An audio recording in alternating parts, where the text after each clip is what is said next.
መድኃኒታችን ኢየሱስ ክርስቶስ ሁላችንንም የኃጢአታችንን ስር ያድርቅልን። የመጨረሻው ዝግ ያነሳነው ምንድነው? አይሁድ ሰምተው ስለነበር ኃጢአትን የሚያስተሰርይ እግዚአብሔር ስለነበረ ምን አሉ? ከዚያ በኋላ ካልፈረድክባት አሉት የሙሴን ሕግ አፍርሳል ብለው ሲሉት ምን አላቸው? እኔ ብፈርድም እውነት እፈርዳለሁ አላቸው። እኔ ብፈርድም ምን እፈርዳለሁ? እውነት። እናንተ እኔ ብፈርድም እውነት እፈርዳለሁ አለ። ተመልከቱ፣ በጣም አስተውሉ። ሰው ቢፈርድ የሚፈርደው እኔ አሁን እንደው የምሰራትን ኃጢአት ጠንቅቄ የማውቃት ማን ብቻ ነው? እኔው ማለት ነው። ለምሳሌ አባቴም ካልነገርኩት አያውቅም።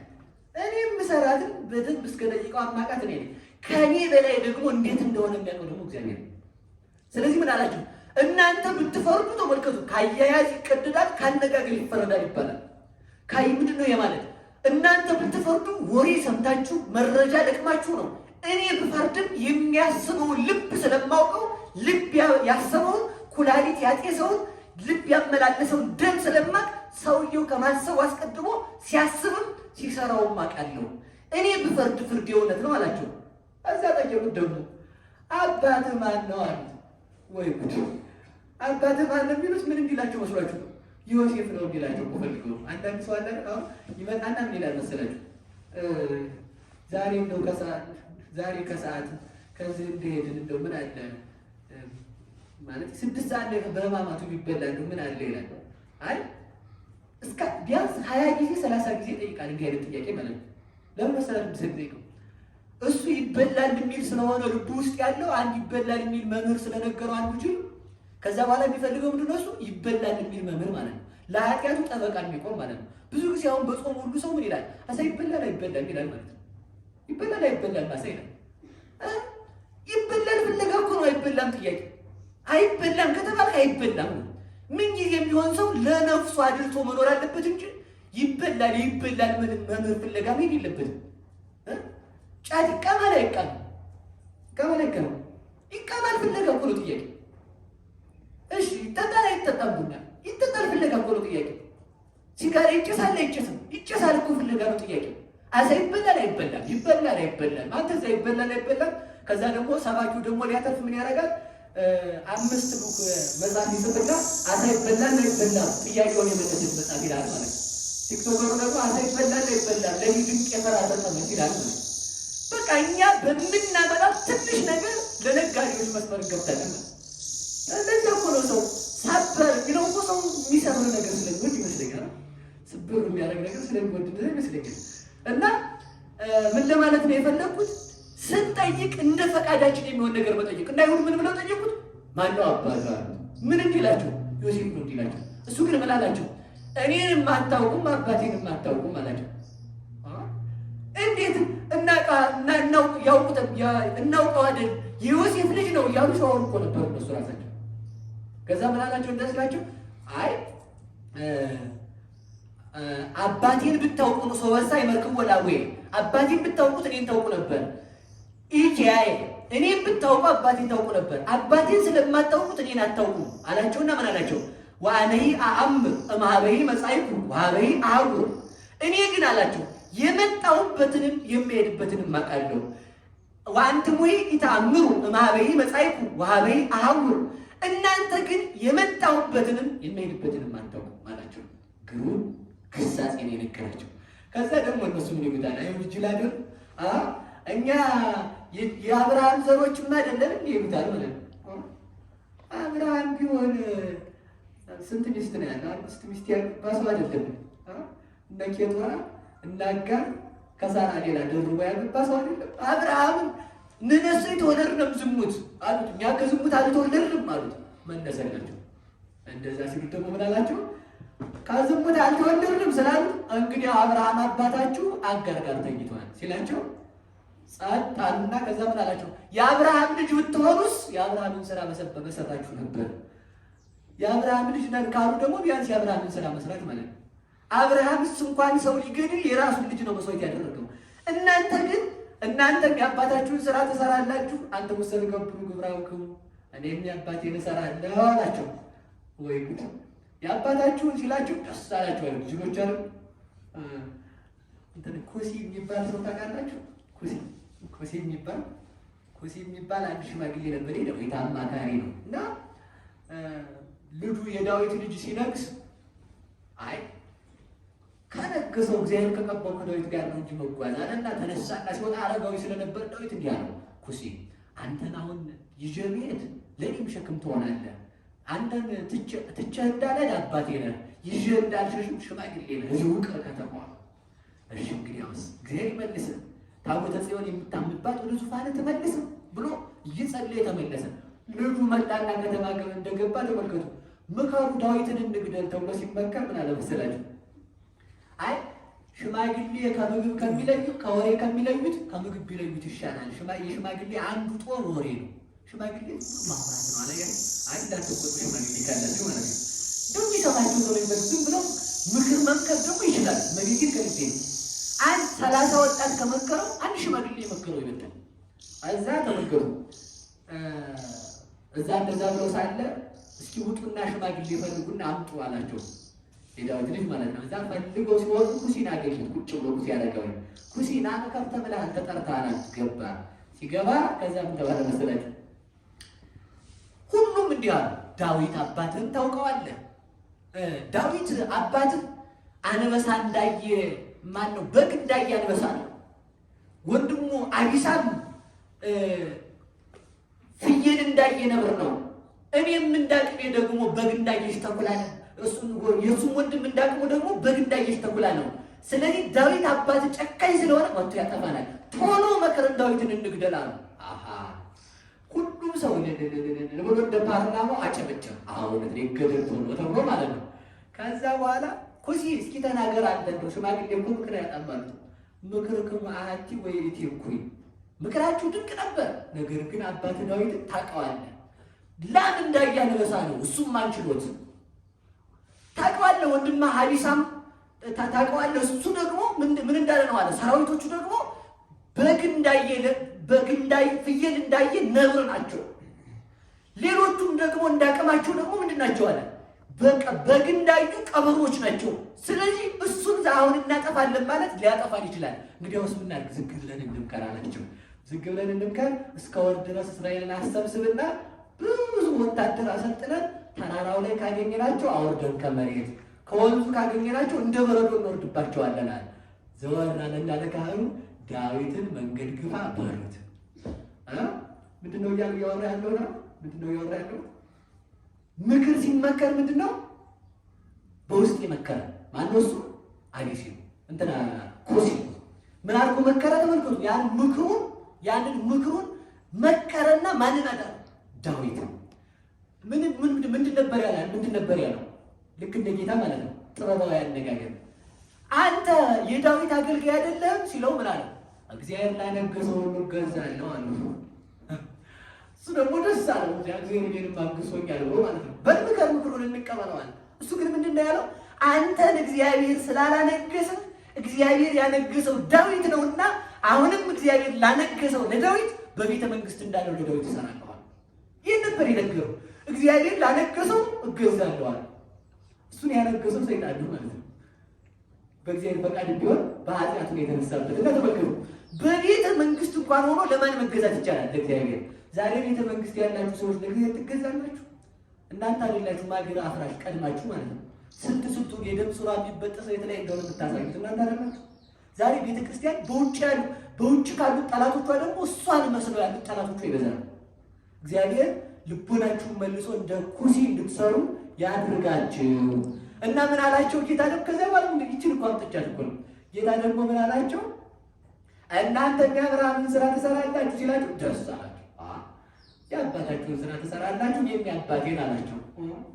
የአባታችን ከሆነማ አብርሃም አይደል እኛ ደግ አለን ብሎ ደስ ሲላቸው፣ አባታችሁ ያለው ግን ሰይጣን ነበር። እስመ ምትካት ቀታሊ ነፍሰ ሰውቱ። አብርሃምስ ደም አፍሳሽ አይደለም፣ ደግ ነው። እንኳንስ ሰው ሊገል ልጁን ያረደ ነው። እንኳንስ መልኬን አይቶ እኔን ሊሰቅለኝ እኔን ለማየት ሀገሩን ለቆ የወጣ ነው። አብርሃም ሰማዕት ነው። አብርሃም ባይታዊ ነው። አብርሃም ባለትዳር ነው። አብርሃም መነኩሴ ነው። ተመልከት፣ 4 ክብር ያለው አብርሃም ነው። እናንተ ግን ከአንዱም የጎደላችሁ የደም አፍሳሹ የአባታችሁ የዲያብሎስ ልጅ ናችሁ አላቸው። እኔም የአባቴን እሰራለሁ አለ። እኔ ያለ አባቴን እሰራለሁ። አባቴ ዓይንን እንደፈጠረ፣ ጆሮን እንደፈጠረ፣ ልብን እንደፈጠረ፣ ለፈጠረው ልብ ማስተዋል እንደሰጠው ተመልከት። አባቴ ዓይን እንደሰራ እኔም እውሩን ቀብቻ ዓይን እሰራለሁ። አባቴ ግን እንደፈጠረ ሽባዎችን እተረትራለሁ። አባቴ ሙታንን እንደሚያስነሳ እኔም የሞቱትን አስነሳለሁ። አባቴ የአባቴን ቃል ፍጥረታት እንደሚሰሙት የኔንም ልብ የሚሰሙ ሰዎች የኔንም ቃል የሚሰሙ ሰዎች ሕይወትን ያገኛሉ ብሎ እንዲህ ብሎ ነገራቸው። ከዛ ምን አላቸው? የመጣሁበትንም የሚሄድበትንም አታውቁ። እሺ ብቻ የመጨረሻ ልቋጫት። የመጣሁበትንም የሚሄድበትንም አታውቁ። የመጣሁበትን ማለት ምን ማለት ነው? እነሱ መጣ የሚሉት የክርስቶስ ልደት ከየት ነው ተነሳ የሚሉት ለዚህ ማርያም ቅዋኔ ወለወልድ የሚሉ እነ ፎቂኖስም አሉበት። ከየት ነው ተነሳ የሚሉት የዮሴፍ ልጅ ነው ያለ። እርሱ ግን ምን አላቸው? እኔ አላቸው ከአብ ተነስቼ እንደመጣው ተመልሼም የተዋሃድኩትን ሥጋ ዓለማትን መልቶ እንዲኖር በውሱንነት ሳለ ሙሉ ቃልን ተዋህዶ በምላት እንደሚኖር የማውቅ እኔ ነኝ አላቸው። እናንተ ግን የመጣሁበትን አታውቁም። እናንተ የዮሴፍ ልጅ ትሉኛላችሁ፣ እኔ ግን የአብ ልጅ እንደሆንኩ አውቃለሁ። እናንተ የመሬታዊ ልደት ቆጥራችሁ 5500 ዘመን የቀደመው ዳህራዊ ትሉኛላችሁ፣ እኔ ግን ቅድመ ዓለም እንደኖር አውቃለሁ፣ ዓለምንም አሳልፌ እንደምኖር አውቃለሁ አላቸው። ይህን ካላቸው በኋላ ምን አላቸው? እዚያው ላይ መልሶ እኔ አላቸው አነ ውእቱ ብርሃኑ ለዓለም፣ እኔ የዓለም ብርሃን ነኝ አላቸው። ምን ማለት ነው? ብርሃን የሚወደደው ከክበብ እንደሆነ ቀዳማዊ ልደት ያለኝ አምላክ ነኝ። ብርሃን በጨለማው ላይ እንደሚያበራ ለዓለም የማበራ ብርሃን ነኝ። ብርሃን የሌለኝ ብርሃን ሐዋርያት ብርሃን ስለተባሉ የእነሱ ብርሃንነት ከኔ የሚነሳ ነው እንጂ ለምሳሌ አንድ ነገር ልናገር።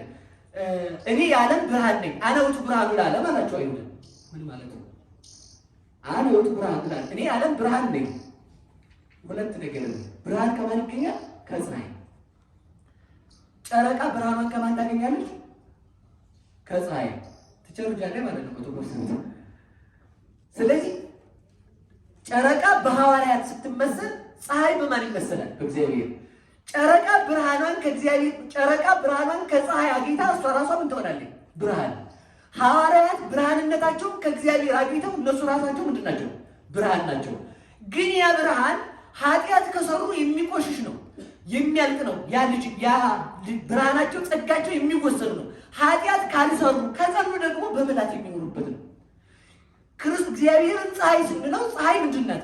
በብርሃን ፍጹም ናት። እግዚአብሔር አይሰጡት ባለጸጋ፣ አይነግሩት አዋቂ፣ ኃያል የፍጥረታትን ማምጣት የሚችል ስለሆነ ምን ይባላል?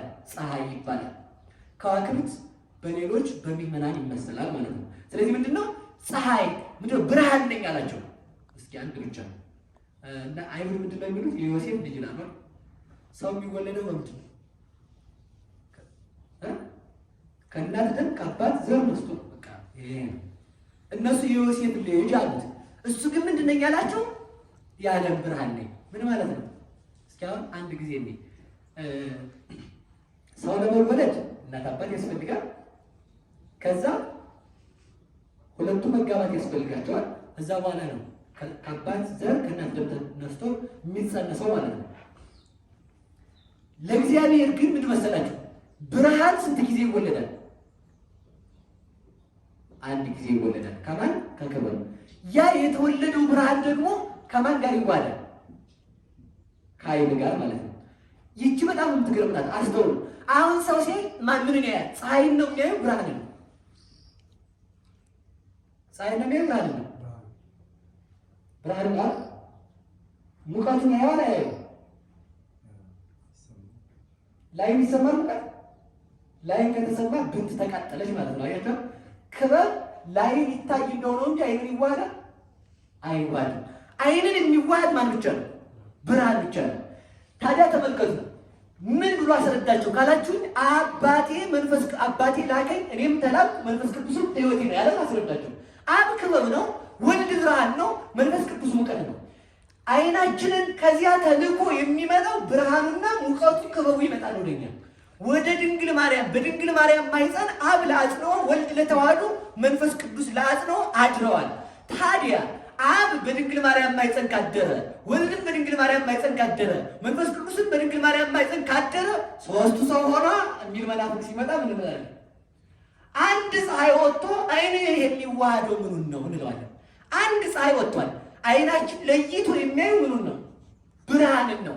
አይንህ ለይቶ ብርሃንን ብቻ መዋሃድ ከቻለ፣ ከሙቀቱና ከክበቡ ለይቶ መዋሃድ ከቻለ ፀሐይን የፈጠረ የፍጥረታት ባለቤት እግዚአብሔር ከአብ ከመንፈስ ቅዱስ ተለይቶ አብ ለአጽንዖ ወልድ ለተዋህዶ በተለየ አካሉ ሰው ሆነ። ለምን? ብርሃን ነውና። አይን የምንላት ቅድስት ድንግል ማርያም ናት። ሰው በአይኑ እያየ ወደ ቤቱ እንዲሄድ ተመልከቱ። በድንግል ማርያም እግዚአብሔርን አይተናል። በድንግል ማርያም ወደ ቤታችን ተመልሰናል። በድንግል ማርያም ተመልከቱ አምላክ ሰው ሆኗል። ፀሐይ ብርሃን ከምን ጋር ይዋሃዳል? ከአይን ጋር። ብርሃን ከአይን ጋር ከተዋሃደ በኋላ አካል በምን ይመራል? በአይን። ብርሃን ከአይን ጋር ሲዋሃድ አካል በምን ይመራል? በአይን። እግዚአብሔር ቃል ወልድ ኢየሱስ ክርስቶስ ከድንግል ማርያም ሥጋ ነስቶ ሲዋሃድ አካል ሁሉ በድንግል ማርያም መመራት ያዘ ማለት ነው። ከድንግል ማርያም በተዋህደው በክርስቶስ ተመራ። ሕዋሳት ጤነኛ እንዲሆኑ ከፈለግ አይንህ ጤነኛ ይሁን ማለት ነው። መጽሐፍ ይላል እመሳይን ከአማኒ እፎ እንከይከውን ብርሃነከ። አይነ በሽተኛ ከሆነ ብርሃን ወዴት አለ? አይነ በሽተኛ ከሆነ ሰውነት ጨለማ አይደለም ወይ? አይነ ከጠፋ አለ። ተመልከቱ ምን ማለት ነው? አይን ጤነኛ ከሆነ እጅም በሰላም አይን እኮ ነው። አሁን መሪው እኮ አይን ነው። ታውቃላችሁ? የእግር መሪ ማለት ነው አይን ነው። የእጅ መሪ ማለት ነው። የጆሮ መሪ ማለት ነው።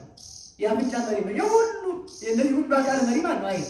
አይን ካላየ ዝጋ እርገጥ የሚል አይን ነው። ክፉና በጎ የሚለኝ ማለት ነው። ለዚህ እኮ ነው በድንግል ማርያም ክፋት ተለየ። ከዚያ በኋላ አውቅ ነው ድንግል ማርያም ክርስቶስን ስትወልድ የሰይጣን ሕግ ተለይቶ የክርስቶስን ሕግ አየን። ብርሃን ሥላሴን አየንባት። አካላት ሁሉ ተመርተው በሰላም ወደ ቤት እንደሚገቡ ተመልከቱ። መነኮሳት ተመርተው ገነት ለመግባት ወጡ። መነኮሳት የምንኩስና ፍሬያቸውን፣ ካህናት የቅድስና ፍሬ የአገልግሎት ፍሬያቸውን፣ ምዕመናን የምጽዋት ፍሬያቸውን፣ መምህራን የማስተማር ፍሬያቸውን የሚያዩባት አካል ሁሉ ተመርቶ ነፃ የሚወጣባት ድንግል ማርያም ናት። እሷን የሰጠን እግዚአብሔር የተመሰገነ ይሁን። የመጣሁበትን አታውቁም ማላችሁ ተመልከቱ። እኔ ልደቴ ከአብ ተወለድኩ ስላችሁ እናንተ ከየት ተወለዳላችሁ? ከዮሴፍ። ከአብ መወለዴን ማን ያውቃላል? እኔ ያውቃለሁ። ከአብ አቡየ ፈነወኒ ከአብ ወጥቼ መጥቼ እንበለ ዘር ከድንግል ማርያም ሰው እንደሆንኩን ያውቃለሁ። እናንተ ግን የማን ልጅ ትሉኛላችሁ? የዮሴፍ። እሺ እንተርጉም ወስጄ የዮሴፍ ልጅ አሁን ታውቃላችሁ አይደል? እግዚአብሔር ሁልጊዜ የሰይጣንን ክፋት መድኃኒት እያደረገን የሚለው ይህን በደንብ እንድታውቁ። ሰይጣን የተናገረው ሁሉ ነገር በሊቃውንት ሲተረጉም ምንድን ነው? አፍ ተጸፍቶ ጆሮ ተከፍቶ አፍ ተጸፍቶ ምን ማለት ነው? ጽድቅ መናገር ማለት ነው። የዮሴፍ ልጅ ነው አሉ። ምን ማለት ነው? ዮሴፍ ቀራቢ ነው። እሱ ምን እያስባላቸው ነበር? ዓለምን ጠርቦ የሰራ ያስተካከለ የአናጺ ሰማያት ወምድር የአብ ልጅ ነው አላሰኛቸው ማለት ነው። እንዲህ ብለው እነሱ ለስድብ ሲጠቀሙበት ተመልከቱ። ዝንቱ ይላል። ያ ማለት የጠብ አነጋገር ነው አለ። ያ የዮሴፍ ልጅ ነው አሉት። ስሙን ለመጥራት ንቀው ማለት ነው። እሱ ግን ምን ያሰኛቸው ነበር? ተመልከቱ። ያ የሚታየው የድንቁ ሰማይና ምድርን የጠረበ የአናጺ ሰማያት ወምድር እግዚአብሔር አብ ልጅ አይደለምን? ያሰኛቸው ነበር። ዮሴፍ መሬትን አርሶ የሚያበቅል ነው። ዓለምን በትምህርቱ አርሶ ጽድቅ እንዲበቅልባት ያደረገ የአብ ልጅ አይደለም። ዮሴፍ ገበሬ ነው። ተመልከቱ። የሚዘራ ገበሬ ነው። በዓለም ላይ ሕይወትን ትምህርትን የሚዘራ ሕይወትን የሚሰጥ አይደለምን? ዮሴፍ መጋቢ ነው። ለዓለም የሚመገብ የአብ ልጅ አይደለምን? አጥተማ ብለው አሰኛቸው ማለት ነው። ስለዚህ ምን አላቸው? እሱ የመጣሁበትንም የሚሄድበትንም አታውቁም። ከአብ መወለዴ ቀዳማዊ ልደቴ አይረዳችሁም። ከድንግል ማርያም መወለዴ ዳህራዊ ልደቴ አይገባም። አታውቁትም። እነዚህ ሁለቱ ከሰይጣን ከመናፍቅ የተሰወሩ ናቸው። ከማንኛውም ከሃዲ ማለት ነው። ኦርቶዶክስ ብቻ የምታውቃቸው ስንት ልደታት አሉ? 2 ልደታት። ስንት ጊዜ ነው የተወለደው እግዚአብሔር? ስንት ጊዜ ነው? 2 ማለት ነው። ቀዳማዊ ልደቱ ከአብ አብ ሳይቀድመው ነው። ዳህራዊ ልደቱ ዘመን ቀድሞት ከድንግል ማርያም ነው። ለቀዳማዊ ልደቱ እናት የለውም፣ ለዳህራዊ ልደቱ አባት የለውም። ያ ማለት ተመልከቱ፣ ቀዳማዊ ልደቱ ከአብ ሲወለድ እናት አላስፈለገውም። ዘባየቲቱ አብ የብቻው አባት ነው የሚባለው። ለዳህራዊ ልደቱ ደግሞ ባልና ሚስት ተጋብተው ልጅን እንደሚወልዱ ለዳህራዊ ልደቱ ደግሞ ዘር አላስፈለገውም። ወለደቶ ማርያም ይቀደሞ ዘር ለልደቱ ለዳህራዊ ልደቱ ዘር ምክንያት ያልሆነውን ድንግል ማርያም ጸነሰችዋል። እንበለ ዘር ተጸነሰ። ስለዚህ ተመልከቱ፣ በሰማይ እናት የለውም፣ በምድር አባት የለውም። በሰማይ እናት በምድር አባት ኢየሱስ ሁለቱ አበ በሰማያ እመ በሰማያት ወይ አበ በዲበ ምድር ለሰማይ ለቀዳማዊ ልደቱ አባት ለቀዳማዊ ልደቱ እናት ለዳህራዊ ልደቱ አባት አትፈልጉለት። ይህንን የማውቀው ማንኛ ናቸው? እኔ ነኝ። ከአብ እንደተወለድኩ የማውቅ እኔው፣ ፍጥረት አያውቅም ያንንም ካልገለጥኩለት። ከድንግል ማርያም መወለዴንም ማን ያውቅም? ፍጥረት። እስኪ ጥያቄ ልጠይቃችሁ። እግዚአብሔር ከድንግል ማርያም ሲጸነስ መላእክት ያውቁ ነበር? ያውቁ ነበር? እንደውም ሊቃውንቱ ምን ይላሉ? ክርስቶስ ወደ ድንግል ቅዱስ ገብርኤል ራሱ አያውቅም ነበር። ታውቃላችሁ? ነገረው እንጂ እንዴት ማወቅ የሚባለው መሰለህ? እንዴት እንደተጸነሰ የሚያውቀው ራሱ ብቻ ነው። እንዴት እንደተጸነሰ እንዴትም እንደተወለደ የሚያውቀው ራሱ ነው። እኛ ምን እናውቃለን? ድንግል ናት። አዎ ድንግል ናት። ደግሞ ተመልከቱ፣ እናት ናት። አዎ እናት ናት። አይታችሁ ታውቃላችሁ? ድንግል የሆነች እናት ታይታ አትታወቅም። እናት የሆነች ድንግልም ታይታ አትታወቅም። እስኪ አሁን የድንግል ማርያም ድንግልናና እናትነት ማንን ያስረዳለታል? ክርስቶስን ራሱ። ሰው የሆነ አምላክ ታይቶ አይታወቅም። አምላክ የሆነ ሰው ታይቶ አይታወቅም። ታይቶ በማይታወቀው እናትና ድንግልናዋ ማንን ሰበከች? ታይቶ የማይታወቀውን አምላክ። ሴቶች በድንግልና መጽነስ አይችሉም። አዎ ድንግል ማርያም ግን ችላለች። አምላክ አብ ሰው አልሆነም። አዎ ወልድ ግን ሰው ሆኗል። አምላክ መሞት አይችልም። አዎ ግን ሰው ስለሆነ ደግሞ ምን ሆኗል? ሰውም አምላክም ስለሆነ በሰውነቱ መዋቲ በአምላክነቱ ይመዋቲ ነው ማለት ነው። አንተ ሐማሚ ዘከመሪና ከምስሌነ ወአንተ የሐማሚ ዘከመሪና ከምስላው ከመንፈስ ቅዱስ። አንተ ሰው እንደመሆን ትታመማለህ፣ አምላክ እንደመሆን አትታመምም። ሰው እንደመሆን የዕለት ጽንስ ነህ፣ አምላክ እንደመሆን ሕፃናትን በእናታቸው ማይፀን እየፈጠርክ ነው። ሰው እንደመሆን 9 ወር ከ5 ቀን ተወሰንክ። አምላክ እንደመሆን ደግሞ ተመልከቱ፣ በድንግል ማርያም ማይፀን ተወስነ ሳለ ዓለማትን ወስነ ይዛል። ሰው እንደመሆን ተወለድክ። አምላክ እንደመሆን ድንግልናዋን ሳሽር ተወለድክ። ሰው እንደመሆን በጨርቅ ተጠቀለልክ። አምላክ እንደመሆን ብርሃን አለበስከን። ሰው እንደመሆን ከብቶች አሟሟቁ። አምላክ እንደመሆን ለኪሩቤል ለሱራፌል ከሱራፌል እና ከኪሩቤል የሃይማኖታቸውን ምስጋና ትቀበላለህ። ሰው እንደመሆን ግብፅ ትሰደዳለህ። አምላክ እንደመሆን ስደተኞችን ትመልሳለህ። ሰው እንደመሆን እናትህ ወስዳ ትምህርት ቤት ታስገባለች። አምላክ እንደመሆን መምህሩን መልሰህ ትጠይቀዋለህ። ሰው እንደመሆን ቀለም ትቀላቀላለህ፣ ቀዩን ከጥቁሩ ጋር። አምላክ እንደመሆን ጥቁሩን ከቀዩ ትለየዋለህ። ሰው እንደመሆን በፀሐይ ጨረር ላይ ቆመህ አካልህ ይታያል። አምላክ እንደመሆን እየተረማመድክ አትወድቅም። ሰው እንደመሆን ተመልከት፣ ገዳመ ቆሮንቶስ ሄድክ። አምላክ እንደመሆን የሰይጣንን 3ቱን አርእስተ ኃጣውእ የሰይጣንን ወጥመዶች ተቀብለህ ሰባበርካቸው። ሰው እንደመሆን ለስብከት ወጣ። አምላክ እንደመሆን ሐዋርያትን ሰበሰቡ። ሰው እንደመሆን ተመልከቱ፣ በቤተልሔም ተወለድክ። አምላክ እንደመሆን በጎን አምላክ እንደመሆን ደግሞ በየት ነህ? በጽርሐ አርያም ነህ። ሰው እንደመሆን በበግ ተመሰልክ። አምላክ እንደመሆን መስዋዕት ነህ። ሰው እንደመሆን ሊቀ ካህን ሆንክ። አምላክ እንደመሆን በደልን ይቅር አልክ። ሰው እንደመሆን መስዋዕትን አቀረብክ። አምላክ እንደመሆን መስዋዕትን ተቀበልክ እያለ ይዘረዝረዋል። ሰው እንደመሆን ሰርግ ተጠራ። አምላክ እንደመሆን ውሃውን ወይን አደረግከው። ሰው እንደመሆን በባህር ላይ ስትረማመድ ታየ። አምላክ እንደመሆን ባህር እንዳያሰጥምህ አደረግ። ሰው እንደመሆን አይሁድ ራሱን የእግዚአብሔር ልጅ ይላል ብለው ከቤተ መቅደስ አስወጥተው ወደ ገደል ላይ ወረወሩ። አምላክ እንደመሆን በደመና ተጭነህ ሄድክ። ሰው እንደመሆን ለአይሁድ እኒህ ስዕላት ሕያው ነው ማስነሳት እችላለሁ ብለህ ነገርካቸው። አምላክ እንደመሆን ሕያው አደረግካቸው።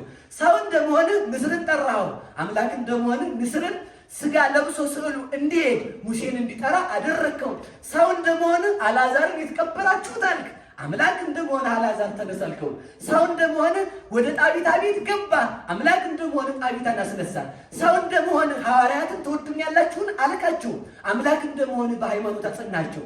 ሰው እንደመሆን የሐዋርያትን እግር አጠብክ። አምላክ እንደመሆን በእምነት እንዲኖሩ አደረግካቸው። ሰው እንደመሆን ታሰርክ። አምላክ እንደመሆን እስራትን ፈታ። ሰው እንደመሆን ታመምክ። አምላክ እንደመሆን ሕሙማንን ፈወስክ። ሰው እንደመሆን ተሰቀልክ። አምላክ እንደመሆን ፀሐይን አጨለምክ። ሰው እንደመሆን በመስቀል ላይ አሰምተህ አባት ሆይ ነፍሴን አደራ አልክ። አምላክ እንደመሆን በስልጣን ነፍስህን ለየ። ሰው እንደመሆን አምላኬ ለምን ተውከኛለህ? አምላክ እንደመሆን ሙታንን ከመስቀል ስር አስነሳ። ሰው እንደመሆን በመቃብር ተቀበርክ። አምላክ እንደመሆን በመቃብር ያሉ ሙታንን ከስራታቸው ፈተህ አስነሳቸው። ሰው እንደመሆን ወደ መቃብር ወረድን። አምላክ እንደመሆን በገሃነም ያሉትን ፈታሃቸው። ስለዚህ ምን አላቸው? እና የመጣሁበትን የሚሄድበትን አታውቁ። ምን ማለት ነው? እነዚህ ሁሉ እንደማደርግ ለእናንተና ለሰይጣን አይገባችሁም። የኔታ ምንድን ነው የሚለው? ወለእለ ይትቃወሙ ኃይል በየአእምሮ ሰወሮሙ ነው የሚለው። ተቃዋሚ አጋንንትን ባለማወቅ ቀጣቸው ነው የሚለው። ሌላው ቀርቶ ነው የሚለው። አንድም ወለእለ ይቀውሙ ኃይል በየአእምሮ ሰወሮሙ፣ በፊቱ በምስጋና ቆመው የሚያመሰግኑትን መላእክትን ልደቱን እንዳያውቁ ሰወራቸው። እንኳንስ ከአጋንንት ልደቱ ከማን የተሰወረ ነው? ከመላእክት። መላእክት በልደቱ አወቁት፣ አጋንንት ሳያውቁት እስከ ቀራንዮ እስከ ዓርብ ድረስ ቆዩ። ዓርብ አውቀው ከስልጣናቸው ተሻሩ። እንዲህ አድርጎ መንገዱን የገለጠልን አምላክ ስሙ የተመሰገነ ይሁን። የምመጣበትን የመጣሁበትን የምሄድበትን አታውቁም።